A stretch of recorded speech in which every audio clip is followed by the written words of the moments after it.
দেশও থাকতে আমি একটা মেয়ের সাথে সম্পর্ক হয়, ও ভালোবাসা হয়। ও মেয়েটা বাড়ি ছিল আমার বাড়ির সাইডে, অত বেশি দূরই নাই।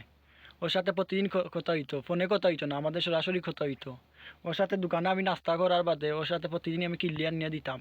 এমন কোনো দিন নাই তাইরে কিনলিয়ান না দিছি না করি। অনেকগুলা গিফট দিছি, এগুলা সে কেউ জানে না, আমার বন্ধু বান্ধব কেউ জানে না।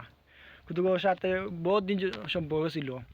হঠাৎ করে আমার বিদেশের বিষয় আই যায়, বিদেশের বিষয় হওয়ার বাদে টিকিট হয়ে গেছে। টিকিট হওয়ার বাদে তাইটা কইলাম বিদেশ যাওয়ার বাদে তুমি কি আমারে বললি বাইনি? ও আমারে বলে জীবনে আমি বলবো না, আমার জান যতদিন আছে তোমার আমি জীবনে বলবো না, তোমার সাথে আমি সারা জীবন কাটাইতে চাই, তুমি বিদেশ গিয়ে আমাকে বাড়ির প্রস্তাব দিবাই। হঠাৎ করে তার সাথে তো আমার ফোনে কথা হয়েছে না, হঠাৎ করে 3 মাস 4 মাস পরে উনি ও মেয়েটার বিয়া ঠিক। আমার বন্ধু বান্ধবের লোকে যোগাযোগ করছি, ও মেয়েটার বিয়া ঠিক নি, হয় ওই মেয়েটার বিয়া ঠিক। তার লোকে বহুত চেষ্টা করছি, আমি যোগাযোগ করতাম, যোগাযোগ করতে পারছি না। এ কথা আমার ছিল না, আমার এক সৌদি প্রবাসী ভাইয়ের ছিল। সৌদি প্রবাসী ভাই আপনারে করাম, যে মেয়েটা ভালোবাসছে কিন্তু তুমি গুরুত্ব দিছো না, গুরুত্ব যদি দিতাই তে মেয়েটারে তুমি পাইলে না সারা জীবনের জন্য। আর মেয়েটার যদি উচিল্লা থাকতো, যদি টাকার ইচ্ছা থাকতো, জীবনে গেল না রে তোমার সারা।